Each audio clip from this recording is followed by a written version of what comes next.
ਇਸ ਫੁੱਟਬਾਲ ਦੇ ਵਿੱਚ ਕਿਉਂਕਿ ਤਿੰਨ ਮੁਲਕਾਂ 'ਚ ਖੇਲਿਆ ਜਾ ਰਿਹਾ ਨਾ ਜੀ ਪਤਾ ਕੈਨੇਡਾ 'ਚ ਹੈ ਅਮਰੀਕਾ ਦੇ ਵਿੱਚ ਹੈ ਔਰ ਮੈਕਸੀਕੋ ਦੇ ਵਿੱਚ ਹੈਗਾ ਉਹਨਾਂ ਨੇ ਉਹਦੇ ਵਿੱਚੋਂ ਛੋਟੀ ਛੋਟੀ ਚੀਜ਼ਾਂ ਲੈ ਕੇ ਉਹਨੂੰ ਉਹਦਾ ਡਿਜ਼ਾਈਨ ਇਸ ਤਰ੍ਹਾਂ ਦਾ ਤਿਆਰ ਕੀਤਾ ਗਿਆ ਕਿ ਸਾਰਿਆਂ ਦੇ ਨੁਮਾਇੰਦਗੀ ਹੋ ਗਈ ਦੀ ਹੈ। ਉਹਨਾਂ ਦਾ ਸ਼ੁਕਰ ਹੈ ਇਸ ਵੇਲੇ ਅਸੀਂ ਨੰਬਰ 1 ਹੈ ਦੁਨੀਆ ਦੇ ਵਿੱਚ। ਚਾਈਨਾ ਦੀ ਸਮਝਿਆ ਨਹੀਂ, ਉਹਨਾਂ ਦੀ ਬੱਚੀਆਂ ਜਿਹੜੀਆਂ ਹਨ ਉਹ ਬਹੁਤ ਮਿਹਨਤੀ ਨੇ ਲੇਕਿਨ ਅੱਲਾ ਦਾ ਸ਼ੁਕਰ ਹੈ ਕਿ ਸਾਡਾ ਇੱਕ ਵਾਰੀ 3 ਵਾਰੀ ਤੋਂ ਜ਼ਿਆਦਾ ਵਾਰੀ ਬਾਹਰ ਦੇ ਮੁਲਕਾਂ ਤੋਂ ਆ ਕੇ ਸਾਡੇ ਆਡਿਟ ਹੋਏ ਨੇ। ਅਸੀਂ ਸਾਡੀ ਬੱਚੀਆਂ ਤੇ ਬੱਚੇ ਜਿਹੜੇ ਸਪੈਸ਼ਲੀ ਬੱਚੀਆਂ ਉਹਨਾਂ ਦੀ ਐਫੀਸ਼ੀਐਂਸੀ ਤਿੰਨੋਂ ਦਫਾ ਚਾਈਨਾ ਤੋਂ ਬਿਹਤਰ ਡਿਕਲੇਅਰ ਹੋਈ ਹੈ। ਉਹਦੇ ਵਿੱਚ ਹਰ ਚੀਜ਼ ਸ਼ਾਮਲ ਹੈ, ਇਨੋਵੇਸ਼ਨ ਸ਼ਾਮਲ ਹੈ, ਰਿਸਰਚ ਸ਼ਾਮਲ ਹੈ, ਉਹਦੇ ਵਿੱਚ ਆਟੋਮੇਸ਼ਨ ਸ਼ਾਮਲ ਹੈ, ਬੱਚੀਆਂ ਤੇ ਬੱਚਿਆਂ ਦੀ ਮਹਾਰਤ ਸ਼ਾਮਲ ਹੈ, ਟ੍ਰੇਨਿੰਗ ਸ਼ਾਮਲ ਹੈ। ਅੱਲਾ ਦਾ ਸ਼ੁਕਰ ਹੈ ਅਸੀਂ 70% ਗ੍ਰੀਨ ਐਨਰਜੀ ਨਾਲ ਚੱਲਦੇ ਪਏ ਹਾਂ। ਜਿਹੜੇ ਵੀ ਬਾਲ ਬਣਦੇ ਪਏ ਨੇ ਆਲਮੋਸਟ ਉਹ ਗ੍ਰੀਨ ਐਨਰਜੀ ਨਾਲ ਹੀ ਬਣਦੇ ਪਏ। ਤੁਸੀਂ ਜਿਹੜੀ ਜੁੱਤੀ ਪਾਈ ਦੀ ਹੈ ਨਾ ਅੱਜ ਥੋੜੀ 10 ਸਾਲ ਪਹਿਲੇ ਜੁੱਤੀ ਸੀ ਨੂੰ ਹੱਥ ਨਾਲ ਸੀਤੀ ਜਾਂਦੀ ਸੀ, ਇਸ ਤਰ੍ਹਾਂ ਤੁਸੀਂ ਇੱਕ ਟਾਂਕਾ ਵੀ ਤੁਹਾਡੀ ਜੁੱਤੀ ਤੇ ਨਹੀਂ ਲੱਗਾ ਦਾ। ਜਿਸ ਵੇਲੇ ਟੈਕਨੋਲੋਜੀ ਚੇਂਜ ਹੋਈ, ਜਿਹੜੀ ਟੈਕਨੋਲੋਜੀ ਚੇਂਜ ਹੁੰਦੀ ਹਮੇਸ਼ਾ ਬਿਹਤਰੀ ਵਾਲੇ ਪਾਸੇ ਜਾਂਦੀ ਹੈ। ਉਹ ਉਸ ਵੇਲੇ ਮੈਨੂੰ ਵੀ ਮੇਰੀ ਅੰਮੀ ਨੂੰ ਵੀ ਬੜਾ ਅਜੀਬ ਲੱਗਿਆ ਕਿ ਮੈਨੂੰ ਅਲੱਗਾ ਕਿਉਂ ਕਰਦੇ ਪਏ, ਕਿਉਂਕਿ ਇਕੱਠੇ ਰਹਿੰਦੇ ਵੀ ਇਕੱਠੇ ਸੀਗੇ ਨਾ। ਲੇਕਿਨ ਬਜ਼ੁਰਗਾਂ ਦੀ ਚੀਜ਼ ਬਜ਼ੁਰਗਾਂ ਨਹੀਂ ਹੁੰਦੀ। ਪਿਛਲੇ ਸਾਲ ਇਹਨਾਂ ਨੇ ਜ਼ੁਲਮ ਕੀਤਾ, ਸਿੱਧਾ ਹੀ ਐਕਸਪੋਰਟ ਦੇ ਉੱਤੇ ਟੈਕਸ ਨੂੰ 100% ਇਨਕਰੀਜ਼ ਕਰ ਦਿੱਤਾ। ਠੀਕ ਹੈ ਨਾ, ਦੁਨੀਆ 'ਚ ਕਿਤੇ ਨਹੀਂ ਹੋਇਆ ਕਿ ਐਕਸਪੋਰਟਰ ਨੂੰ ਤੁਸੀਂ ਜਿਹਨੂੰ ਕਹਿੰਦੇ ਨਾ ਉਹਦੀ ਜਿਹਨੂੰ ਪਿੱਛੇ ਛੁਰਾ ਘੋਪਦੇ ਪਿੱਛੇ ਛੁਰਾ ਘੋਪਦੇ ਹੋ ਉਹ ਤੁਸੀਂ ਕੰਮ ਕੀਤਾ। ਇਹ ਜਿਹੜੀ ਸਹੂਲਤਾਂ ਨੇ ਨਾ ਇਹਦੇ ਵਿੱਚ ਗੌਰਮੈਂਟ ਦਾ ਕੁਝ ਵੀ ਨਹੀਂ ਜਾਂਦਾ।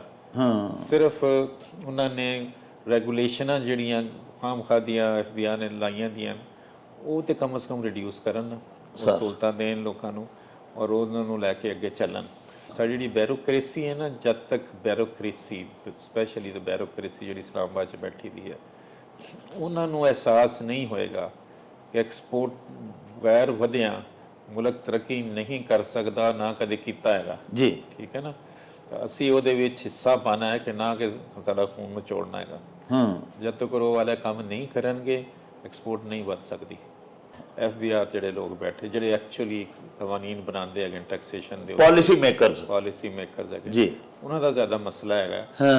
ਉਹਨਾਂ ਨੇ ਬਿਲਕੁਲ ਤੁਸੀਂ ਬਜਾ ਫਰਮਾਇਆ। ਉਹਨਾਂ ਨੇ ਮੇਰਾ ਖਿਆਲ ਹੈ ਕਈਆਂ ਨੇ ਕਦੀ ਇੰਡਸਟਰੀ ਵਿਜ਼ਿਟ ਹੀ ਨਹੀਂ ਕੀਤੀ ਹੋਣੀ, ਹੁਣ ਪਤਾ ਨਹੀਂ ਇੰਡਸਟਰੀ ਕਿਵੇਂ ਚੱਲਦੀ ਹੈ। ਪਿਛਲੇ ਦਿਨਾਂ ਦੇ ਵਿੱਚ ਜਿਸ ਵੇਲੇ ਚਾਈਨਾ ਦੇ ਉੱਤੇ ਟੈਰਿਫ ਅਮਰੀਕਾ ਨੇ ਲਾਇਆ ਸੀ ਔਰ ਇੰਡੀਆ 'ਤੇ ਵੀ ਲਾਇਆ ਸੀ, ਪੂਰੇ ਪਾਕਿਸਤਾਨ ਦੇ ਵਿੱਚ ਆਨਲਾਈਨ ਸੇਲ ਦਾ ਸਿਰਫ ਅਲੀ ਬਾਬਾ ਦੇ ਥਰੂ 3700% ਇਹ ਵਾਲਾ ਕੰਮ ਵਧਿਆ ਹੈ ਮਾਸ਼ਾਅੱਲਾ। ਔਰ ਉਹ 3700% ਤੋਂ 70% ਸਿਆਲਕੋਟ ਹੈਗਾ।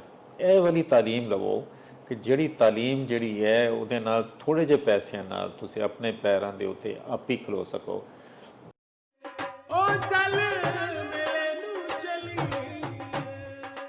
ਲੋ ਜੀ, ਦੇਸ਼ ਪੰਜਾਬ ਦੇ ਸਾਰੇ ਰੰਗ ਵੇਖਣ ਲਈ ਬਣਿਆ ਹੈ ਮੇਲਾ TV। ਸਬਸਕ੍ਰਾਈਬ ਕਰੋ ਤੇ ਲੁੱਟ ਲੋ ਮੇਲਾ।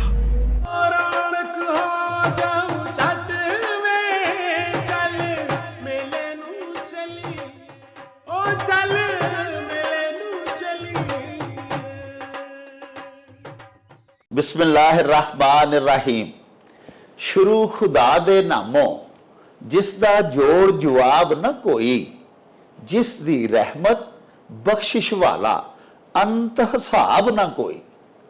ਦੁਨੀਆ ਭਰ ਵਿੱਚ ਵਸਣ ਵਾਲੇ ਪੰਜਾਬੀਓ ਤੇ ਸਾਡੇ ਪਿਆਰੇ ਵੇਖਣ ਵਾਲਿਓ, ਅਸਲਾਮੁ ਅਲੈਕੁਮ, ਸਤਿ ਸ੍ਰੀ ਅਕਾਲ, ਨਮਸਕਾਰ ਤੇ ਢੇਰ ਢੇਰ ਸਲਾਮਾਂ।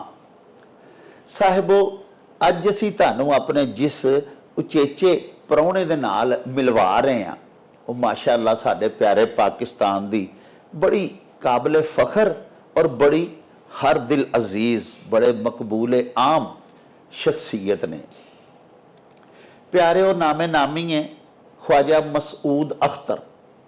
ਫਾਰਵਰਡ ਸਪੋਰਟਸ ਸਾਡੇ ਸ਼ਹਿਰ ਇਕਬਾਲ ਸਿਆਲਕੋਟ ਦੀ ਇੱਕ ਜੱਗ ਮਸ਼ਹੂਰ ਫਰਮ ਹੈ, ਫੁੱਟਬਾਲ ਸਾਜ਼ ਇਦਾਰਾ ਹੈ। ਉਹਦੇ ਮਾਸ਼ਾਅੱਲਾ ਚੀਫ ਐਗਜ਼ੈਕਟਿਵ ਆਫਿਸਰ ਨੇ। ਆਪਣੇ ਕਾਰ ਹਾਏ ਨੁਮਾਇਆਂ ਦੀ ਬਦੌਲਤ ਸਾਡੀ ਹਕੂਮਤ ਪਾਕਿਸਤਾਨ ਵੱਲੋਂ ਉਹਨਾਂ ਨੂੰ ਸਿਤਾਰਾ ਇਮਤਿਆਜ਼, ਤਮਗਾ ਇਮਤਿਆਜ਼, ਹਿਲਾਲ ਇਮਤਿਆਜ਼ ਵਰਗੇ ਅਵਾਰਡਸ ਦਿੱਤੇ ਗਏ ਹੋਏ ਨੇ। ਇਸ ਤੋਂ ਅੱਡ ਪਿਆਰਿਓ ਉਹਨਾਂ ਨੂੰ ਐਂਬੈਸਡਰ ਐਟ ਲਾਰਜ ਦਾ ਵੀ ਐਵਾਰਡ ਦਿੱਤਾ ਗਿਆ ਹੈ। ਇਹ ਟਾਈਟਲ ਵੀ ਉਹਨਾਂ ਦੇ ਕੋਲ ਹੈ। ਪਿਆਰਿਓ, ਫੁੱਟਬਾਲ ਦਾ world cup, FIFA world cup 2026 ਅੱਜ ਸ਼ੁਰੂ ਹੋ ਰਿਹਾ ਹੈ।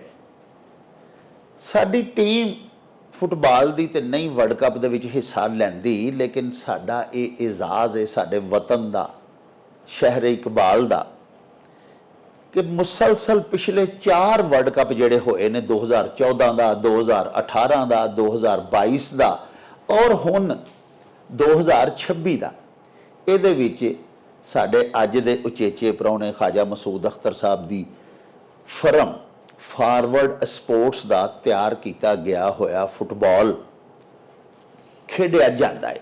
ਯਾਨੀ ਸਾਡੇ ਫੁੱਟਬਾਲਰ ਤੇ ਵਰਲਡ ਕੱਪ ਦੇ ਮੈਦਾਨ 'ਚ ਨਹੀਂ ਉਤਰਨਗੇ, ਲੇਕਿਨ ਫੁੱਟਬਾਲ ਸਾਡਾ ਹੀ ਖੇਡਿਆ ਜਾਏਗਾ। ਔਰ ਅੱਜ ਦੁਨੀਆ ਭਰ ਦੇ ਸ਼ਾਇਕੀਨ ਫੁੱਟਬਾਲ ਜਿਹੜੇ ਨੇ, ਉਹਨਾਂ ਦੀਆਂ ਨਜ਼ਰਾਂ ਪਾਕਿਸਤਾਨੀ ਫੁੱਟਬਾਲ ਦੇ ਉੱਤੇ ਜੰਮੀਆਂ ਹੋਣਗੀਆਂ, ਜਿਹੜਾ ਕਿ ਫਾਰਵਰਡ ਸਪੋਰਟਸ ਸਿਆਲਕੋਟ ਦਾ ਤਿਆਰ ਕਰਦਾ ਹੈ।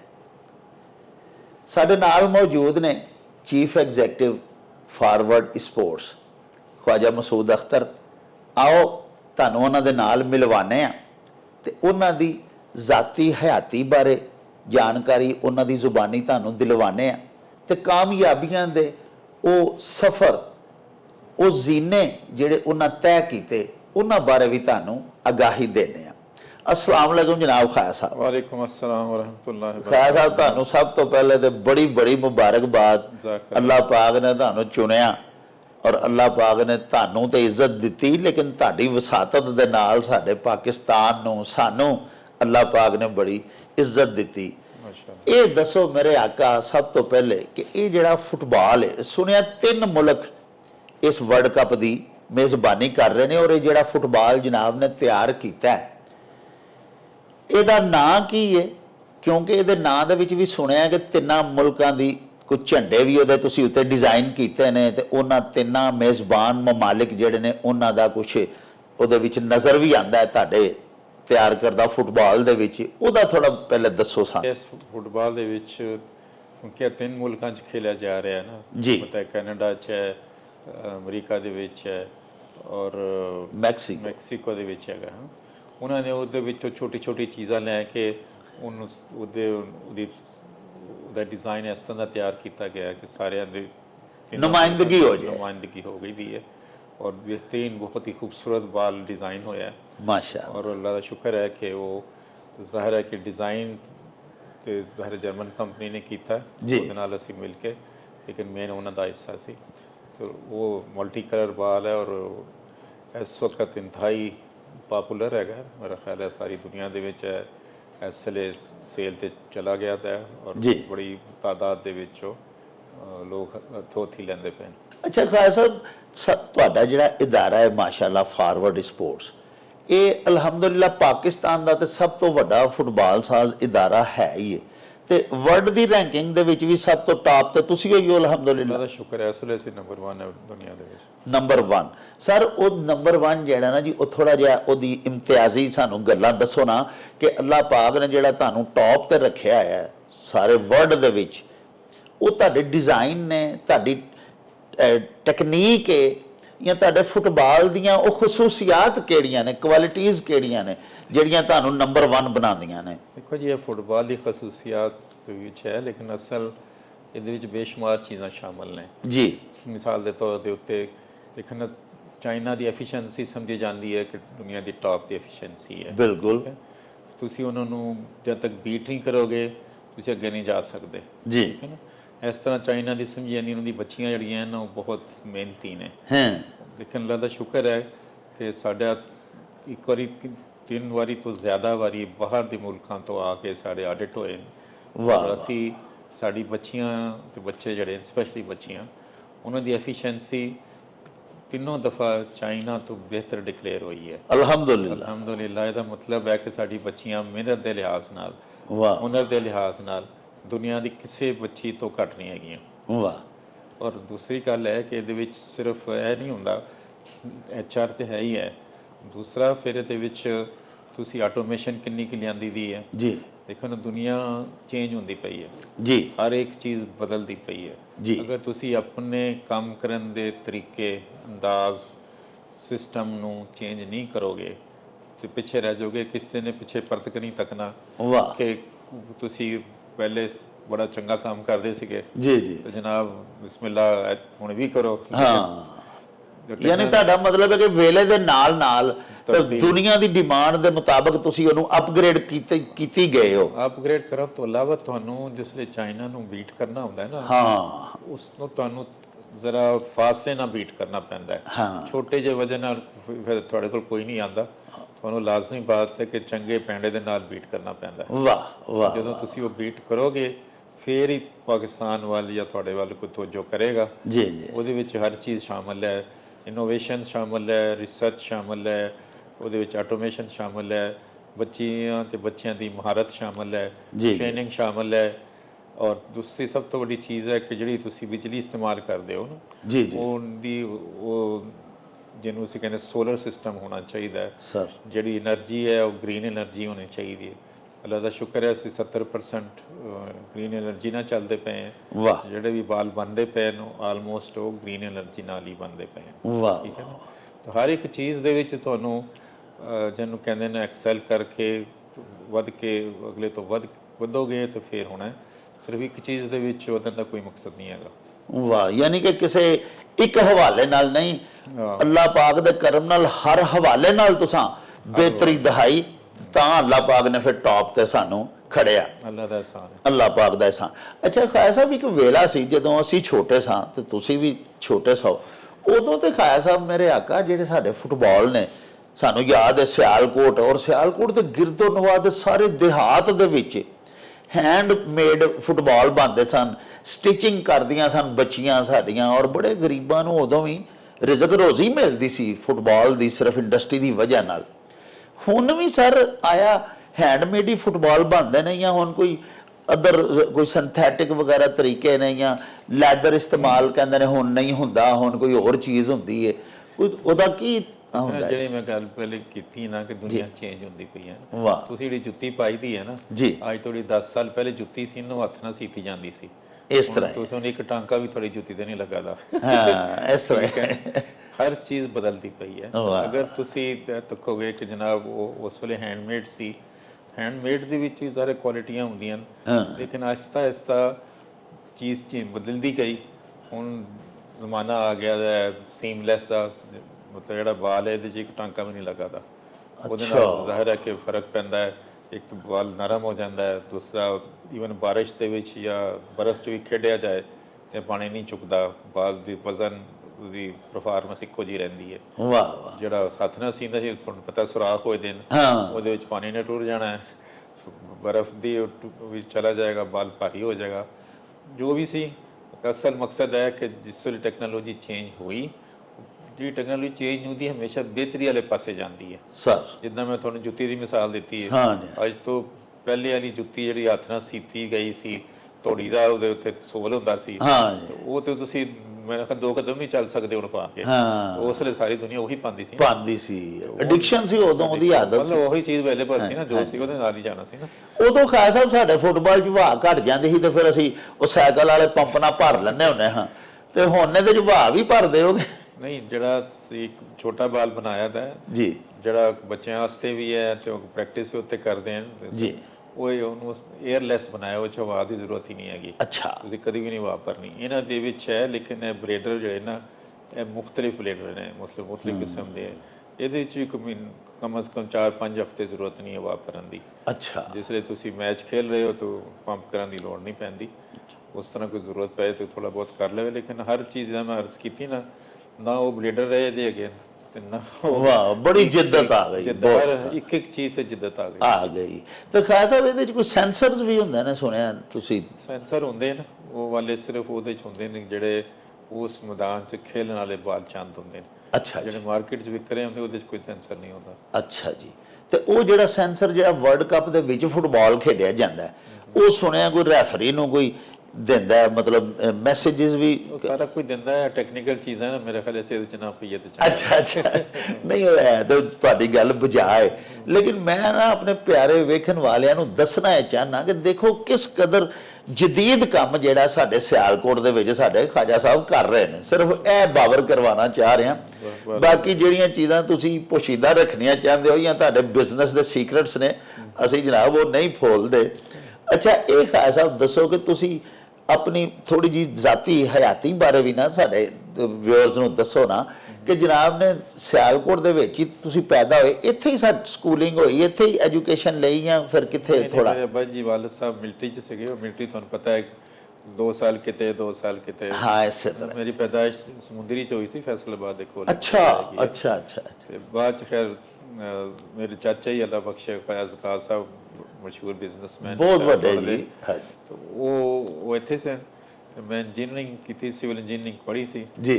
ਤੇ ਹਲੇ ਮੈਨੂੰ ਜੌਬ ਵੀ ਮਿਲ ਗਈ ਤੇ ਚਾਚੇ ਜੀ ਨੇ ਕਿਹਾ ਨਹੀਂ ਵੀ ਸਿਵਲ ਇੰਜੀਨੀਅਰਿੰਗ ਜ਼ਰਾ ਮਸਲੇ ਹੁੰਦੇ ਨੇ, ਹਾਂ, ਤੂੰ ਇੱਥੇ ਹੀ ਆ ਜਾ, ਫੁੱਟਬਾਲ ਬਣਾ। ਵਾਹ, ਮੈਂ ਤਾਂ ਸੋਚਿਆ ਵੀ ਨਹੀਂ ਸੀ ਫੁੱਟਬਾਲ ਮੈਂ ਬਣਾਵਾਂਗਾ। ਤੇ ਤੁਹਾਨੂੰ ਪਤਾ ਖਾਨਦਾਨ ਪਾਕਿਸਤਾਨ ਵਿੱਚ ਬੜੇ ਜੁੜੇ ਦੇ ਹੁੰਦੇ ਨੇ, ਹਾਂ, ਵੱਡੇ ਦੀ ਗੱਲ ਬੰਦਾ ਪਿੱਛੇ ਨਹੀਂ ਲਾ ਸਕਦਾ। ਤੇ ਤੁਹਾਡਾ ਫਿਰ ਵੀ ਰਵਾਇਤ ਦਾ ਪਾਸਦਾਰ ਖਾਨਦਾਨ ਸੀ। ਉਹਨਾਂ ਆਖਿਆ ਹੋਣਾ ਜੇ ਕਿਤੇ ਲੱਗ ਗਏ, ਕਿਤੇ ਕਮੇਟੀ ਘਰ ਹੀ ਲੱਗ ਗਏ ਤੇ ਖਾਇਆ ਸਾਹਿਬ ਰਿਸ਼ਵਤ ਨਾ ਲੈਣ ਲੱਗ ਪੈਣ, ਤੇ ਉਹਨਾਂ ਨੇ ਕਿਹਾ ਕਿ ਇਹਨਾਂ ਨੂੰ ਇਸਲਾਮਾਈਜ਼ ਕਰਕੇ ਅੰਦਰ ਹੀ ਲੈ ਆਓ ਜੀ। तो अल्लाह का शुक्र है, वो चाचे ने बुलाया था, ਅਸੀਂ ਬਗੈਰ ਸੋਚੇ ਸਮਝੇ ਉਹਦੇ ਨਾਲ ਜ਼ਾਹਿਰ ਹੈ ਕਿ ਵੱਡਿਆਂ ਦੀ ਸੋਚ ਵੱਡੀ ਹੁੰਦੀ ਹੈ ਨਾ। ਅੱਲਾਹੁ ਅਕਬਰ। ਫਿਰ ਉਹਦੇ ਨਾਲ ਚੱਲਦੇ ਰਹੇ ਤੇ 1991 ਦੇ ਚਾਚਾ ਜੀ ਨੇ ਕਿਹਾ ਵੀ ਤੂੰ ਉਹਨੂੰ ਮਤਲਬ ਹੈ ਸਮਝਦਾਰ ਹੋ ਗਿਆ, ਵਾਹ, ਹੁਣ ਆਪਣਾ ਕੰਮ ਸ਼ੁਰੂ ਕਰ ਲੈ, ਆਪਣਾ ਯੂਨਿਟ ਵੱਖਰਾ ਲਾ ਲਾ। ਉਹਨਾਂ ਦੇ ਕਹਿਣ ਤੇ ਬਲਕਿ ਉਹਨਾਂ ਨੇ ਪੂਰੀ ਮਦਦ ਕੀਤੀ ਜੀ, ਜਗ੍ਹਾ ਵੀ ਪੱਲਿਓਂ ਦਿੱਤੀ। ਵਾਹ ਵਾਹ, ਤੂੰ ਹੁਣ ਬੇਟਾ ਇੱਥੇ ਆ ਜਾ। ਵਾਹ, ਉਸ ਵੇਲੇ ਮੈਨੂੰ ਵੀ ਮੇਰੀ ਅੰਮੀ ਨੂੰ ਵੀ ਬੜਾ ਅਜੀਬ ਲੱਗਿਆ ਕਿ ਮੈਨੂੰ ਅਲੱਗਾ ਕਿਉਂ ਕਰਦੇ ਪਏ, ਕਿਉਂਕਿ ਇਕੱਠੇ ਰਹਿੰਦੇ ਵੀ ਇਕੱਠੇ ਸੀਗੇ ਨਾ। ਜੀ ਜੀ। ਲੇਕਿਨ ਬਜ਼ੁਰਗਾਂ ਦੀ ਚੀਜ਼ ਬਜ਼ੁਰਗਾਂ ਦੀ ਹੁੰਦੀ, ਦੂਰ ਅੰਦੇਸ਼ੀ ਸੀ ਨਾ ਜੀ ਉਹਨਾਂ ਦੀ ਗੱਲ 'ਚ। ਤਾਂ ਅੱਲਾ ਦਾ ਸ਼ੁਕਰ ਹੈ ਕਿ ਅੱਲਾ ਨੇ ਸਾਥ ਦਿੱਤਾ, ਹੁਣ ਜ਼ਾਹਿਰ ਹੈ ਕਿ ਸਭ ਤੋਂ ਵੱਡੀ ਕੰਪਨੀ ਬਣ ਗਈ ਹੈਗੀ। ਅਲਹਮਦੁਲਿਲਾ, ਦੁਨੀਆ ਦੇ ਵਿੱਚ ਪੂਰਾ ਨਾਂ ਹੋ ਗਿਆ ਤੁਹਾਡਾ ਉਹਨਾਂ ਬਜ਼ੁਰਗਾਂ ਦੀਆਂ ਦੁਆਵਾਂ ਨਾਲ, ਜਿਨ੍ਹਾਂ ਦਾ ਤੁਸੀਂ ਇਹਤਰਾਮ ਕਰਦੇ ਰਹੇ ਔਰ ਉਹਨਾਂ ਦੇ ਅਹਿਕਾਮਾਤ ਦੀ ਬਜਾਵਰੀ ਕਰਦੇ ਰਹੇ। ਦੇਖੋ ਨਾ ਬਟ ਸਾਹਿਬ, ਮੈਂ ਤਾਂ ਸਮਝਦਾ ਹਾਂ ਕਿ ਅੱਲਾਹ ਤਾਲਾ ਦੀ ਜ਼ਾਤ ਤੋਂ ਬਾਅਦ ਔਰ ਵਾਲਦਾਂ ਦੀ ਦੁਆ ਤੋਂ ਬਾਅਦ ਸਭ ਤੋਂ ਵੱਡੀ ਚੀਜ਼ ਜੋ ਚਾਚਾ ਹੀ ਸੀਗੇ ਨਾ ਮੇਰੇ, ਉਹ ਮੇਰੇ ਮੈਂਟੋ ਸੀ, ਉਹਨਾਂ ਕੋਲ ਮੈਂ ਸਾਰਾ ਸਿੱਖਿਆ ਸੀ। ਔਰ ਜੋ ਮੈਂ ਕਹਿਣਾ ਹੈ ਸਮਝਦਾ ਹੈ ਕਿ ਉਹਨਾਂ ਦੀ ਟ੍ਰੇਨਿੰਗ ਦਾ ਹਿੱਸਾ ਹੈ ਜੋ ਅੱਲਾਹ ਤਾਲਾ ਨੇ ਮੈਨੂੰ ਰੰਗ ਲਾਏ ਦੇ ਗਏ।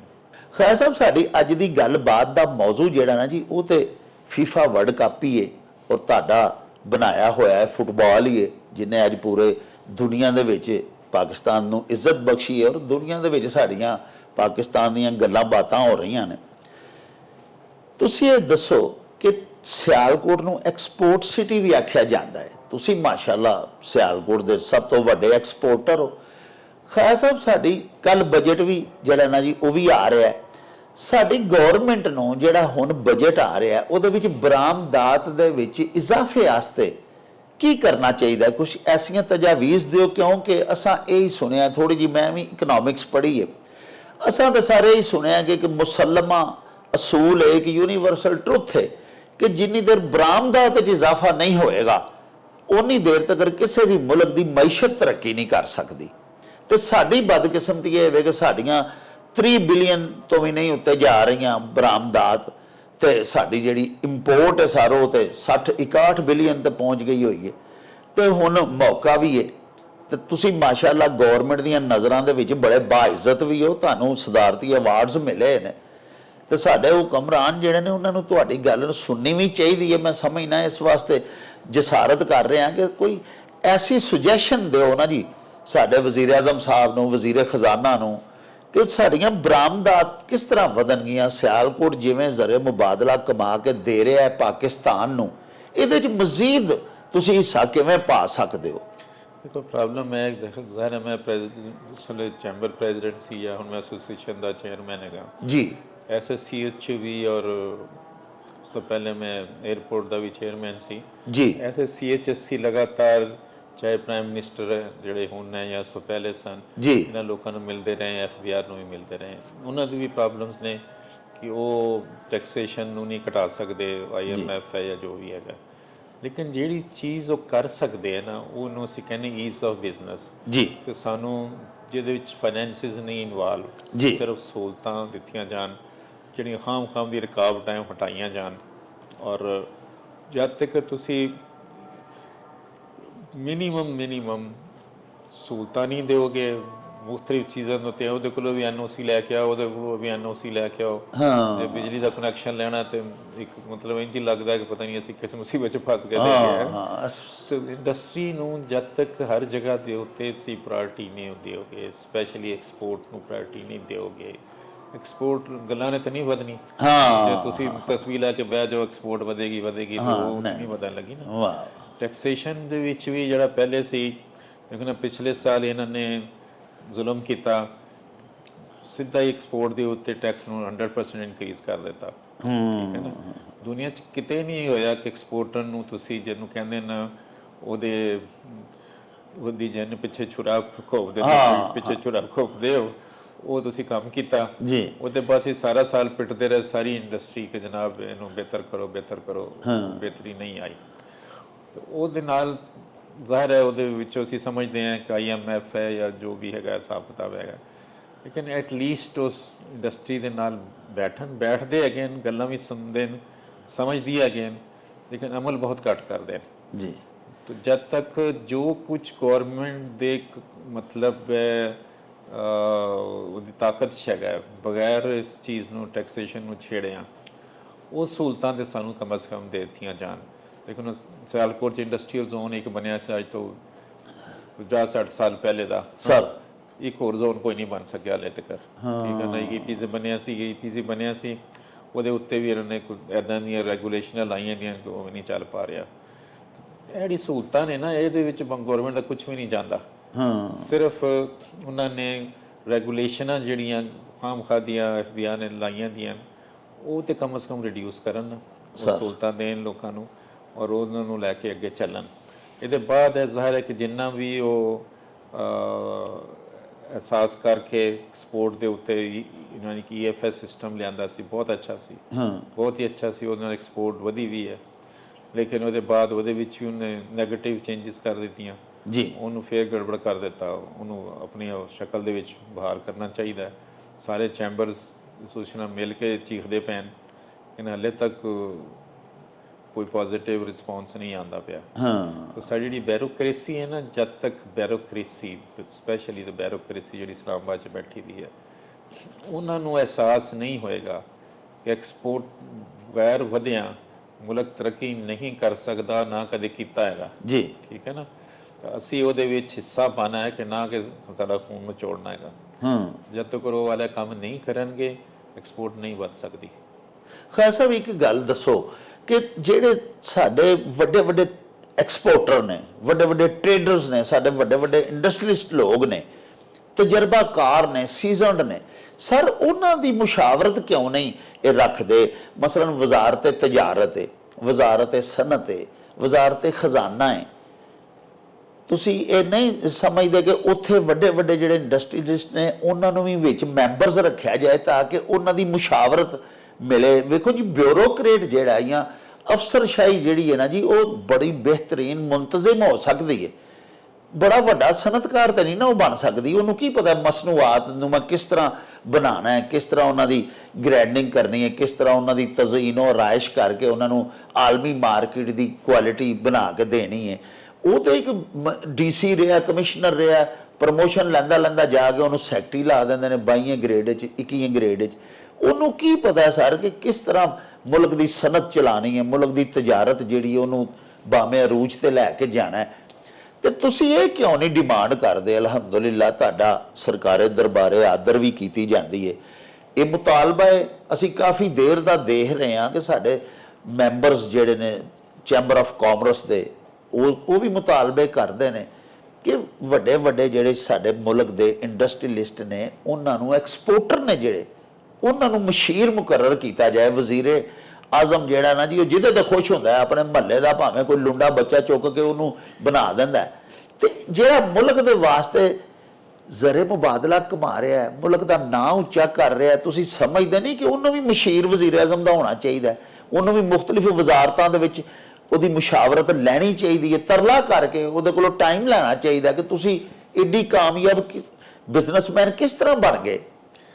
ਤੁਸੀਂ ਵਜ੍ਹਾ ਫਰਮਾਇਆ। ਦੇਖੋ ਇਸ ਤਰ੍ਹਾਂ ਦੀ ਮੁਸ਼ਾਵਰਤ ਕਿੰਨੀ ਵਾਰੀ ਹੋਈ ਹੈ, ਔਰ ਮੈਂ ਕਾਫੀ ਸਾਰੀ ਮੁਸ਼ਾਵਰਤ 'ਚ ਸ਼ਾਮਲ ਰਿਹਾ ਹਾਂ ਜੀ ਜਿਹੜੀ ਬਾਜ਼ ਦਫਾ ਵਜ਼ੀਰ ਆਜ਼ਮ ਸਾਹਿਬ ਚੰਦ ਲੋਕਾਂ ਨੂੰ ਬੁਲਾਉਂਦੇ ਹਨ ਜੀ। ਪਾਕਿਸਤਾਨ ਤੋਂ ਇਕੱਠੇ ਕਰਕੇ ਮੁਸ਼ਾਵਰਤ ਕਰਦੇ ਹੈ, ਉਸ ਮੁਸ਼ਾਵਰਤ 'ਚ ਵੀ ਮੈਂ ਹਾਜ਼ਰ ਹੁੰਦਾ ਰਿਹਾ। ਜੀ ਲੇਕਿਨ ਜੋ ਮੈਨੂੰ ਨਜ਼ਰ ਆਇਆ ਬਿਊਰੋਕ੍ਰੇਸੀ ਹੈ, ਜਿਹੜੇ ਸਾਡੇ ਡੀਸੀ ਸਾਹਿਬਾਨ ਹੈ ਉਹਨਾਂ ਦੀ ਗੱਲ ਨਹੀਂ ਕਰ ਰਿਹਾ ਮੈਂ, ਜਿਹੜੇ ਵਫਾਕ ਦੇ ਵਿੱਚ ਉੱਥੇ ਸੈਕਟਰੀ ਸਾਹਿਬਾਨ FBR ਜਿਹੜੇ ਬੈਠੇ ਨੇ, ਹਾਂ FBR ਜਿਹੜੇ ਲੋਕ ਬੈਠੇ ਜਿਹੜੇ ਐਕਚੁਅਲੀ ਕਾਨੂੰਨ ਬਣਾਉਂਦੇ ਹੈਗੇ ਟੈਕਸੇਸ਼ਨ ਦੇ, ਪਾਲਿਸੀ ਮੇਕਰਸ ਹੈਗੇ ਜੀ, ਉਹਨਾਂ ਦਾ ਜ਼ਿਆਦਾ ਮਸਲਾ ਹੈਗਾ। ਹਾਂ ਉਹਨਾਂ ਨੇ ਬਿਲਕੁਲ ਤੁਸੀਂ ਬਜਾ ਫਰਮਾਇਆ, ਉਹਨਾਂ ਨੇ ਮੇਰਾ ਖਿਆਲ ਹੈ ਕਈਆਂ ਨੇ ਕਦੀ ਇੰਡਸਟਰੀ ਵਿਜ਼ਿਟ ਹੀ ਨਹੀਂ ਕੀਤੀ ਹੋਣੀ, ਹੁਣ ਪਤਾ ਨਹੀਂ ਇੰਡਸਟਰੀ ਕਿਵੇਂ ਚੱਲਦੀ ਹੈ, ਔਰ ਉਹ ਜਸਟ ਇਹ ਦੇਖਦੇ ਪਏ ਕਿ ਸਾਨੂੰ ਇਸ ਐਤਕੀ ਟੈਕਸ ਇੰਨਾ ਕਲੈਕਟ ਕਰਨ ਦਾ ਸਾਨੂੰ ਟਾਰਗੇਟ ਮਿਲਿਆ ਹੈ। ਹਾਂ ਕਿਉਂਕਿ ਐਕਸਪੋਰਟ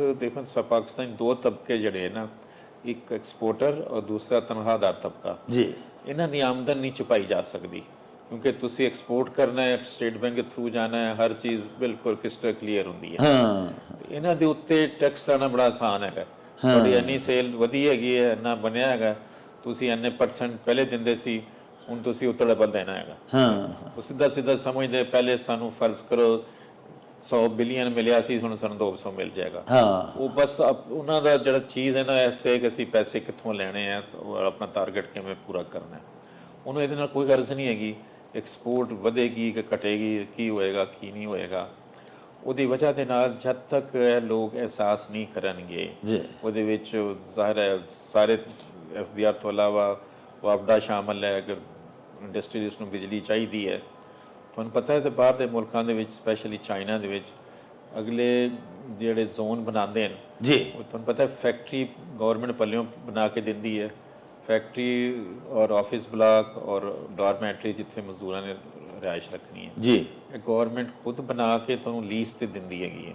ਵਾਹ ਥੋੜੇ ਜਿਹੇ ਪੈਸਿਆਂ ਦੇ ਲੀਜ਼ ਤੇ। ਹਾਂ ਇੱਥੇ ਤਾਂ ਸਭ ਤੋਂ ਵੱਡੀ ਮੁਸੀਬਤ ਹੈਗੀ ਹੈ, ਤੁਸੀਂ ਜ਼ਮੀਨ ਲੈਣੀ, ਬੜੀ ਮਹਿੰਗੀ ਜ਼ਮੀਨ ਲੈਣੀ ਹੈ, ਫਿਰ ਉਹ ਜਿਹੜੀ ਹੈ ਡਿਵੈਲਪ ਜ਼ਮੀਨ ਨਹੀਂ ਹੋਣੀ, ਸਾਰੇ ਸਿਸਟਮ ਤੁਹਾਨੂੰ ਉਹਦਾ ਜ਼ਰਾ ਅੱਜ ਕੱਲ੍ਹ ਉਹ ਚੀਜ਼ਾਂ ਹੈਗੀਆਂ ਕਿ ਤੁਸੀਂ ਪਾਣੀ ਇਸ ਤਰ੍ਹਾਂ ਨਹੀਂ ਸੁੱਟ ਸਕਦੇ, ਇੰਟਰਨੈਸ਼ਨਲ ਲਾਜ਼ ਹੈਗੇ ਉਹਨੂੰ ਤੁਸੀਂ ਫਾਲੋ ਕਰਨਾ ਹੈ, ਸਾਰੇ ਸੋਸ਼ਲ ਕੰਪਲਾਇੰਸ ਸਾਰੀ ਕਰਨੀ ਹੈ, ਪੱਲਿਓਂ ਲਾ ਕੇ ਬਲਾਵਾਂ ਸੇੜ ਲੈਣੀਆਂ, ਉਹ ਫਿਰ ਸਾਰਾ ਕੁਝ ਤੁਹਾਨੂੰ ਖੁਦ ਕਰਨਾ ਪੈਂਦਾ ਹੈ। ਬਾਕੀ ਦੁਨੀਆ 'ਚ ਗਵਰਨਮੈਂਟ ਇਹ ਸਾਰਾ ਕੁਝ ਕਰਦੀ ਹੈ, ਜ਼ਿੰਮੇ ਹੁੰਦੀਆਂ ਚੀਜ਼ਾਂ, ਤੇ ਕਮ ਅਜ਼ ਕਮ ਅਗਲੇ ਨੂੰ ਜਿਹਨੂੰ ਕਹਿੰਦੇ ਨਾ ਖੇਡਣ ਦੀ ਜਗ੍ਹਾ ਤੇ ਦੇਣਾ ਤਦੀ ਖੇਡੇਗਾ ਨਾ, ਉਹ ਕਰੇਗਾ। ਵਾਹ ਵਾਹ ਵਾਹ। ਤੇ ਲਿਹਾਜ਼ਾ ਗਵਰਨਮੈਂਟ ਨੂੰ ਸਿਰਫ ਜਿਹਨੂੰ ਕਹਿੰਦੇ ਲਿਪ ਸਰਵਿਸ ਨਹੀਂ ਕਰਨੀ ਚਾਹੀਦੀ, ਹਾਂ ਜੀ, ਪ੍ਰੈਕਟੀਕਲੀ ਐਕਸਪੋਰਟਰ ਨੂੰ ਜਿਹੜਾ ਨਾ ਜਿਹੜੀਆਂ ਗੱਲਾਂ ਕਹਿੰਦੇ ਨੇ ਉਹਨਾਂ ਨੂੰ ਅਹਿਸਾਸ ਕਰਕੇ ਉਹਨਾਂ 'ਤੇ ਕੁਝ ਨਾ ਕੁਝ ਜ਼ਰੂਰ ਅਮਲ ਕਰਨ।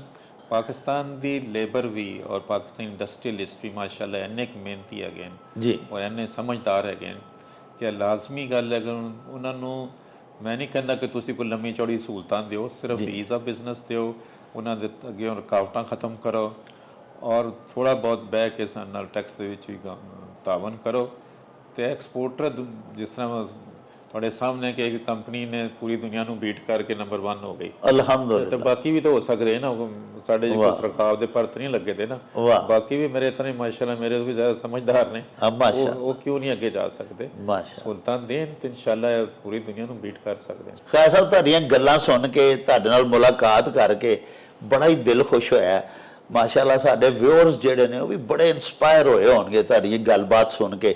ਤੁਸੀਂ ਬੜੀ ਇੱਕ ਭਰਪੂਰ ਜਿੱਦੋ ਜਹਿਦ ਵਾਲੀ ਜ਼ਿੰਦਗੀ ਗੁਜ਼ਾਰੀ ਔਰ ਅੱਲਾਹ ਪਾਕ ਨੇ ਫਿਰ ਤੁਹਾਨੂੰ ਇਸ ਮੁਕਾਮ ਤੇ ਪਹੁੰਚਾਇਆ ਕਿ ਪੂਰੀ ਦੁਨੀਆ ਦੇ ਵਿੱਚ ਅਲਹਮਦੁਲਿਲਾ ਤੁਹਾਡਾ ਹਰੀਫ ਹੁਣ ਕੋਈ ਨਹੀਂ ਤੁਹਾਡੇ ਬਿਜ਼ਨਸ ਦੇ ਵਿੱਚ। ਜਿਹੜੇ ਸਾਡੇ ਸਰ ਨੌਜਵਾਨ ਨੇ ਸਾਡੇ ਪਾਕਿਸਤਾਨ ਦੀ, ਸਾਡੀ ਯੂਥ ਬੜੇ ਮਾਸ਼ਾਅੱਲਾ ਟੈਲੈਂਟਡ ਨੇ। ਤੁਸੀਂ ਅਕਸਰ ਮੁਲਾਕਾਤਾਂ 'ਚ ਕਹਿੰਦੇ ਹੁੰਦੇ ਹੋ ਕਿ ਸਾਡੇ ਬੱਚੇ ਬੜੇ ਜ਼ਹੀਨ ਨੇ, ਉਹਨਾਂ ਨੂੰ ਵੀ ਸਰ ਕਿਸੇ ਰਾਏ ਪਾਓ ਨਾ ਜੀ, ਉਹਨਾਂ ਨੂੰ ਕੋਈ ਮੈਸੇਜ ਦਿਓ ਕਿ ਬੱਚੇ ਅਗਰ ਤੁਹਾਨੂੰ ਮੈਂਟੋਰ ਸਮਝ ਲੈਣ ਤੇ ਉਹ ਕਿਸ ਤਰ੍ਹਾਂ ਫਿਰ ਤੁਹਾਨੂੰ ਕਾਪੀ ਕਰਨ, ਉਹ ਕਿਸ ਤਰ੍ਹਾਂ ਤੁਹਾਡੇ ਵਾਂਗਰ ਬਣ ਜਾਣ। ਕੋਈ ਬੱਚਿਆਂ ਸਾਡਿਆਂ ਨੂੰ ਸਾਰਾ ਕੁਝ ਦੱਸੋ। ਸਭ ਤੋਂ ਪਹਿਲੇ ਗੱਲ ਹੈ ਕਿ ਬੱਚਿਆਂ ਨੂੰ ਆਪਣੇ ਆਪ ਤੇ ਇਤਬਾਰ ਹੋਣਾ ਚਾਹੀਦਾ ਹੈ। ਵਾਹ। ਮੈਂ ਸਮਝਦਾ ਹਾਂ ਕਿ ਜ਼ਾਹਿਰ ਹੈ ਮੇਰੇ ਕੋਲ ਟੋਟਲ ਮਿਲਾ ਕੇ ਸਾਰੀ ਫੈਕਟਰੀਆਂ 'ਚ ਕੋਈ 10,000 ਬੱਚਾ ਕੰਮ ਕਰਦਾ ਹੈ, ਅਲਹਮਦੁਲਿਲਾ। ਮੈਂ ਪੂਰੇ ਯਕੀਨ ਨਾਲ ਕਹਿ ਸਕਦਾ ਹਾਂ ਕਿ ਸਾਡੇ ਬੱਚੇ ਤੇ ਬੱਚੀਆਂ ਜਿੰਨੀ ਕਾਬਲੀਅਤ ਜਾਂ ਜਿੰਨੀ ਐਫੀਸ਼ੀਐਂਸੀ ਜਿੰਨੇ ਧਿਆਨ ਨਾਲ ਇਹ ਕੰਮ ਕਰਦੇ ਦੁਨੀਆ 'ਚ ਸ਼ਾਇਦ ਹੀ ਕਿਤੇ ਕੋਈ ਕਰਦਾ ਹੋਵੇ। ਵਾਹ ਠੀਕ ਹੈ, ਵਾਹ। ਅਸੀਂ ਉਹਨਾਂ ਦੇ ਇਤਬਾਰ ਕਰਦੇ ਹਾਂ, ਉਹ ਵੀ ਆਪਣੇ ਤੌਰ ਦੇ ਉੱਤੇ। ਲਿਹਾਜ਼ਾ ਉਹਨਾਂ ਦੀ ਕਾਬਲੀਅਤ ਜਿਹੜੀ ਹੈ ਜੀ, ਉਹ ਤੇ ਉਹਨਾਂ ਨੂੰ ਕੋਈ ਵੀ ਇਹ ਨਾ ਸਮਝੇ ਕਿ ਇਹ ਲੋਕ ਕੋਈ ਬੜਾ ਕੰਮ ਨਹੀਂ ਕਰ ਸਕਦੇ। ਅੱਛਾ, ਜਿਹੜੇ ਬੱਚੇ ਹੈਗੇ ਨੇ ਇਸ ਵੇਲੇ ਦੇ ਜੋ ਹਾਲਾਤ ਚੱਲਦੇ ਪਏ, ਸਭ ਤੋਂ ਅੱਛਾ ਉਹਨਾਂ ਵਾਸਤੇ IT ਨੂੰ ਸਿੱਖਣ। ਵਾਹ। ਔਰ IT ਦੇ ਵਿੱਚ ਜਿਹੜੀ ਚੀਜ਼ ਹੈ ਵਾਲੀ ਆਨਲਾਈਨ ਸੇਲ ਜਿਹੜੀ ਹੈ ਉਹ ਸਿੱਖਣ ਕਿਸ ਤਰ੍ਹਾਂ। ਸਪੈਸ਼ਲੀ ਅੱਜ ਕੱਲ੍ਹ ਤੁਹਾਨੂੰ ਪਤਾ ਹੈ ਕੱਲ ਖਿਦਮਤ ਹੈ ਉਹ ਬੱਚਿਆਂ ਨੂੰ ਫ੍ਰੀ ਐਜੂਕੇਸ਼ਨ IT ਦੀ ਦੇ ਰਹੀ ਹੈ। ਉਹ ਵਾਲੀ ਜਿਸ ਨੇ ਤੁਸੀਂ ਲੈ ਲਓਗੇ ਈਵਨ ਘਰ 'ਚ ਬਹਿ ਕੇ ਤੁਸੀਂ ਆਪਣੇ ਤੌਰ ਦੇ ਉੱਤੇ ਛੋਟਾ ਜਿਹਾ ਬਿਜ਼ਨਸ ਸ਼ੁਰੂ ਕਰ ਸਕੋਗੇ। ਕੋਈ ਪੈਸਾ ਲੰਮਾ ਚੌੜਾ ਨਹੀਂ ਚਾਹੀਦਾ ਉਹਦੇ ਵਿੱਚ। ਔਰ ਸਿਆਲਕੋਟ ਦੇ ਵਿੱਚ ਇਸ ਵੇਲੇ ਮੇਰਾ ਖਿਆਲ ਹੈ ਹਰ ਦੂਸਰੇ ਤੀਸਰੇ ਘਰ 'ਚ ਇਹੀ ਕੰਮ ਹੁੰਦਾ ਪਿਆ। ਔਰ ਪਿਛਲੇ ਦਿਨਾਂ ਦੇ ਵਿੱਚ ਜਿਸ ਵੇਲੇ ਚਾਈਨਾ ਦੇ ਉੱਤੇ ਟੈਰਿਫ ਅਮਰੀਕਾ ਨੇ ਲਾਇਆ ਸੀ ਔਰ ਇੰਡੀਆ 'ਤੇ ਵੀ ਲਾਇਆ ਸੀ, ਪੂਰੇ ਪਾਕਿਸਤਾਨ ਦੇ ਵਿੱਚ ਆਨਲਾਈਨ ਸੇਲ ਦਾ ਸਿਰਫ ਅਲੀਬਾਬਾ ਦੇ ਥਰੂ 3700% ਇਹ ਵਾਲਾ ਕੰਮ ਵਧਿਆ ਹੈ। ਮਾਸ਼ਾਅੱਲਾ। ਔਰ ਉਹ 3700% ਤੋਂ 70% ਸਿਆਲਕੋਟ ਹੈਗਾ। ਵਾਹ। ਅੱਛਾ, ਇਹਦਾ ਮਤਲਬ ਹੈ ਕਿ ਇਸ ਕੰਮ ਦੇ ਵਿੱਚ ਇੰਤਹਾ ਦਾ ਸਕੋਪ ਹੈਗਾ। ਇੰਤਹਾ ਦਾ ਸਕੋਪ ਹੈਗਾ। ਤੁਹਾਨੂੰ ਇੱਕ ਕੰਪਿਊਟਰ ਚਾਹੀਦਾ ਹੈ ਤੇ ਬਾਕੀ ਮਾਰਕੀਟ ਸਿਆਲਕੋਟ ਦੀ ਛੋਟੇ ਛੋਟੇ ਮੇਕਰ ਹੈਗੇ ਨੇ, ਤੁਸੀਂ ਉਹਨਾਂ ਕੋਲੋਂ ਜੋ ਵੀ ਆਰਡਰ ਮਿਲਣਾ ਹੈ ਬਾਜ਼ਾਰੋਂ ਬਣਾਉਣਾ ਤੇ ਉਹਨੂੰ ਭੇਜ ਦੇਣਾ। ਇਹਨੂੰ ਕਿੱਦਾਂ ਸਿੱਖਣਾ ਹੈ, ਕਾਫੀ ਇਦਾਰੇ ਇੱਥੋਂ ਸਿਖਾਉਂਦੇ ਪਏ ਨੇ ਜੀ। ਜਿਹੜੀ ਹੈ ਅਲ ਖਿਦਮਤ ਹੈ ਫ੍ਰੀ ਸਿਖਾ ਰਹੀ ਹੈ, ਬਾਕੀ ਵੀ ਇਦਾਰੇ ਹੈਗੇ ਨੇ ਜਿਹੜੇ ਕਿ ਇਹ ਵਾਲੀ ਤਾਲੀਮ ਲਵੋ ਕਿ ਜਿਹੜੀ ਤਾਲੀਮ ਜਿਹੜੀ ਹੈ ਉਹਦੇ ਨਾਲ ਥੋੜ੍ਹੇ ਜਿਹੇ ਪੈਸਿਆਂ ਨਾਲ ਤੁਸੀਂ ਆਪਣੇ ਪੈਰਾਂ ਦੇ ਉੱਤੇ ਆਪ ਹੀ ਖਲੋ ਸਕੋ। ਠੀਕ ਹੈ, ਨੌਕਰੀਆਂ ਵੀ ਹੈਗੀਆਂ ਲੇਕਿਨ ਨੌਕਰੀਆਂ ਹੋਰ ਚੀਜ਼ ਹੈ, ਉਹਦੇ ਵਿੱਚ ਤੁਹਾਨੂੰ ਹਾਈ ਐਜੂਕੇਸ਼ਨ ਚਾਹੀਦੀ ਹੈ, ਤਜਰਬਾ ਚਾਹੀਦਾ ਹੈ, ਉਹ ਚਾਹੀਦਾ। ਇੱਥੇ ਸਿਰਫ ਤੁਸੀਂ ਇੱਕ ਚੀਜ਼ ਨੂੰ ਸਿੱਖਣਾ ਹੈਗਾ ਔਰ ਘਰ ਹੀ ਬਹਿ ਕੇ ਇੱਕ ਛੋਟੇ ਜਿਹੇ ਕੰਪਿਊਟਰ ਦੇ ਨਾਲ ਕੰਮ ਸ਼ੁਰੂ ਕਰ ਦੇਣਾ ਜੀ। ਔਰ ਫਿਰ ਅੱਲਾ ਸਾਡੇ ਸਾਹਮਣੇ ਲੋਕਾਂ ਨੇ ਬਿਲਕੁਲ ਇੱਕ ਕਮਰੇ ਤੋਂ ਸ਼ੁਰੂ ਹੋਏ ਨੇ ਔਰ ਅੱਜ ਕੱਲ੍ਹ ਮਾਸ਼ਾਅੱਲਾ ਫੈਕਟਰੀਆਂ ਤੱਕ ਪਹੁੰਚ ਗਏ ਹੈਗੇ। ਤਾਂ ਉਹਦੇ ਵਿੱਚ ਤੁਸੀਂ ਸਿਰਫ ਹੈ ਕਿ ਫਿਰ ਤੁਹਾਨੂੰ ਜਿਹੜੀ ਕਾਬਲੀਅਤ ਅੱਲਾ ਨੇ ਦਿੱਤੀ ਹੈ ਪਾਕਿਸਤਾਨ ਦੇ ਬੱਚਿਆਂ ਨੂੰ ਅੱਲਾਹ ਤਾਲਾ ਨੇ ਇੰਤਹਾਈ ਜ਼ਹੀਨ ਬਣਾਇਆ ਹੈਗਾ। ਔਰ ਉਸ ਜ਼ਹਿਨ ਦਾ ਇਸਤੇਮਾਲ ਉਦੋਂ ਹੀ ਹੋ ਸਕਦਾ ਨਾ ਕਿ ਜਦੋਂ ਉਹਨੂੰ ਮੈਦਾਨ ਦਿੱਤਾ ਜਾਵੇ ਜਿੱਥੇ ਉਹਨੂੰ ਵਰਤ ਸਕੇ। ਠੀਕ ਹੈ ਨਾ। ਤੇ ਇਹ ਜਿਹੜਾ ਮੈਦਾਨ ਹੈ ਨਾ IT ਦਾ ਔਰ ਆਨਲਾਈਨ ਕੰਮ ਕਰਨ ਦਾ, ਚਾਹੇ ਉਹਦੀ ਡਿਫਰੈਂਟ ਚੀਜ਼ਾਂ ਹੈਗੀਆਂ, ਉਹਦੇ ਮਾਲ ਵੇਚੋਗੇ ਜਾਂ ਤੁਸੀਂ ਸਾਫਟਵੇਅਰ ਦੇ ਵਿੱਚ ਡਿਵੈਲਪਮੈਂਟ 'ਚ ਪੈ ਜਾਓਗੇ ਜਾਂ ਪੰਚਿੰਗ ਸਿਸਟਮ 'ਚ ਬੇਸ਼ੁਮਾਰ ਤਰੀਕੇ ਹੈਗੇ। ਉਹਨਾਂ 'ਚੋਂ ਕੋਈ ਤਰੀਕਾ ਪੜ੍ਹੋ ਕਿ ਸਭ ਤੋਂ ਵੱਡੀ ਉਹਦੇ 'ਚ ਇਹ ਖੂਬੀ ਹੈ ਕੁਝ ਗੌਰਮੈਂਟ ਦੇ ਅਦਾਰੇ ਇਨਵਾਲਵ ਨਹੀਂ ਹੁੰਦੇ, ਕਿਉਂਕਿ ਤੁਸੀਂ ਇੱਥੇ ਕੀਤਾ ਕਿ ਬਟਨ ਦਬਾਇਆ ਤਾਂ ਚਲਾ ਗਿਆ ਜਿੱਥੇ ਵੀ ਜਾਣਾ ਸੀ। ਨਾ ਉੱਤੇ ਕਸਟਮ ਇਨਵਾਲਵ ਹੈ, ਨਾ FBI ਇਨਵਾਲਵ ਹੈ, ਨਾ ਕਿਸੇ ਜਗ੍ਹਾ ਕੁਝ ਇਨਵਾਲਵ ਹੈ। ਤਾਂ ਲਿਹਾਜ਼ਾ ਸਭ ਤੋਂ ਸ਼ਾਰਟਕਟ ਤਰੀਕਾ ਹੈਗਾ। ਔਰ ਇਸ ਵੇਲੇ ਪਾਕਿਸਤਾਨ ਦੇ ਵਿੱਚ IT ਤਰੱਕੀ ਵੀ ਬਹੁਤ ਕਰ ਰਹੀ ਹੈ। ਗੌਰਮੈਂਟ ਵੀ ਇਹਦੇ ਵੱਲ ਥੋੜ੍ਹਾ ਜਿਹਾ ਧਿਆਨ ਦਿੱਤਾ ਤਾਂ ਗੌਰਮੈਂਟ ਨੂੰ ਚਾਹੀਦਾ ਇਹਦੇ ਵੱਲ ਹੋਰ ਧਿਆਨ ਦੇਵੇ ਔਰ ਇਹਨੂੰ ਫੋਕਸ ਕਰਕੇ ਕਮ ਸੇ ਕਮ ਜਿਹੜੀ ਇਸ ਵੇਲੇ ਤਕਰੀਬਨ $1 ਬਿਲੀਅਨ ਦੀ ਐਕਸਪੋਰਟ IT ਦੀ ਚਲੀ ਗਈ ਹੈ। ਇਹ ਮੇਰੇ ਖਿਆਲ ਦੇ ਵਿੱਚ ਨਾਕਸ ਰਾਏ ਦੇ ਵਿੱਚ ਇਹ ਥੋੜ੍ਹਾ ਜਿਹਾ ਵੀ ਇੱਥੇ ਜ਼ੋਰ ਦੇਣ, ਕਮ ਸੇ ਕਮ 10 ਬਿਲੀਅਨ ਤੱਕ ਜਾ ਸਕਦੀ ਹੈ। ਮਾਸ਼ਾਅੱਲਾ ਅਗਰ ਚਲੀ ਜਾਂਦੀ ਹੈ ਤਾਂ ਪਾਕਿਸਤਾਨ ਦੇ ਹਾਲਾਤ ਬਹੁਤ ਬਿਹਤਰ, ਬੜਾ ਜ਼ਰੇ ਮੁਬਾਦਲਾ ਹੈ, ਬੜਾ ਮੁਸਤਹਕਮ ਹੋਏਗੀ। ਗੁਜ਼ਾਰਿਸ਼ ਸਿਰਫ ਹੈ ਕਿ ਆਪਣੇ ਆਪ ਦੇ ਤੇ ਬੱਚਿਆਂ ਨੂੰ ਕੌਨਫੀਡੈਂਸ ਆਉਣਾ ਚਾਹੀਦਾ ਜੀ। ਔਰ ਉਸ ਬਿਲਕੁਲ ਇਹ ਨਾ ਸਮਝਣ ਕਿ ਅਸੀਂ ਖੁਦਾ ਨਾ ਖਾਸਤਾ ਕੁੰਜ਼ੇਨ ਹੈਗੇ ਸਾਡੇ ਬੱਚੇ, ਬਿਲਕੁਲ ਇੱਦਾਂ ਦੀ ਚੀਜ਼ ਨਹੀਂ ਹੈਗੀ। ਇੰਤਹਾਈ ਮਿਹਨਤੀ ਸਾਡੀ ਬੱਚੇ ਨੇ, ਇੰਤਹਾਈ ਮਿਹਨਤੀ ਸਾਡੀ ਯੂਥ ਹੈਗੀ ਹੈ। ਸਿਰਫ ਮਾਂ ਬਾਪ ਨੂੰ ਵੀ ਔਰ ਗੌਰਮੈਂਟ ਨੂੰ ਵੀ ਔਰ ਅਦਾਰਿਆਂ ਨੂੰ ਉਹਨਾਂ 'ਤੇ ਇਤਬਾਰ ਕਰਨਾ ਚਾਹੀਦਾ ਔਰ ਉਹਨਾਂ ਨੂੰ ਅੱਛੇ ਤਰੀਕੇ ਨਾਲ ਇਖਲਾਸ ਦੇ ਨਾਲ ਚੀਜ਼ਾਂ ਨੂੰ ਸਿਖਾ ਕੇ ਉਹਨੂੰ ਮੈਦਾਨ 'ਚ ਸੁੱਟਣਾ ਚਾਹੀਦਾ। ਫਿਰ ਦੇਖੋ ਕੀ ਕਰਦੇ। ਲਓ ਜੀ ਪਿਆਰਿਓ, ਤੁਸੀਂ ਸਾਡੇ ਅੱਜ ਦੇ ਉਚੇਚੇ ਪਰੋਣੇ ਖਾਜਾ ਮਸੂਦ ਅਖਤਰ ਸਾਹਿਬ ਹੋਰਾਂ ਦੀਆਂ ਗੱਲਾਂ ਬਾਤਾਂ ਸੁਣੀਆਂ, ਆਪਣੀ ਲਾਈਫ ਹਿਸਟਰੀ ਬਾਰੇ ਉਹਨਾਂ ਬਹੁਤ ਕੁਝ ਸਾਨੂੰ ਦੱਸਿਆ।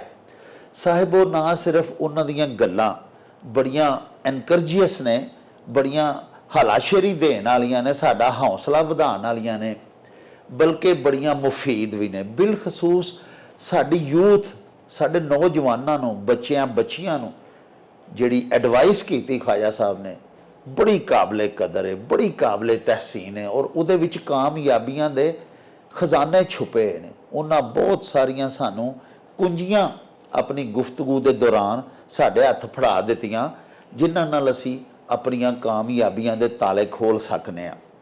ਸਾਹਿਬੋ, ਹੁਣ ਲਵਾਂਗੇ ਤੁਹਾਡੇ ਤੋਂ ਇਜਾਜ਼ਤ। ਲੈ ਉਹ ਯਾਰ ਹਵਾਲੇ ਰੱਬ ਦੇ ਤੇ ਮੇਲੇ 4 ਦਿਨਾਂ ਦੇ। ਉਸ ਦਿਨ ਈਦ ਮੁਬਾਰਕ ਹੋਸੀ, ਜਿਸ ਦਿਨ ਫੇਰ ਮਿਲਾਂਗੇ। ਰੱਬ ਰਾਖਾ ਤੇ ਅੱਲਾ ਬੇਲੀ। ਓ ਚੱਲ ਮੇਲੇ ਨੂੰ ਚਲੀਏ।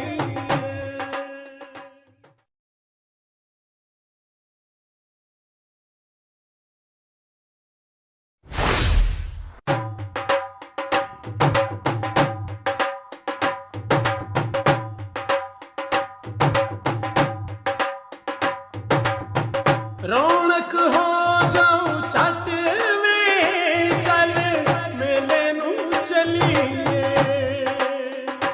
ਓ ਰੌਣਕ ਹੋ ਜਾਊ ਛੱਟ ਵੇ, ਚੱਲ ਮੇਲੇ ਨੂੰ ਚਲੀਏ।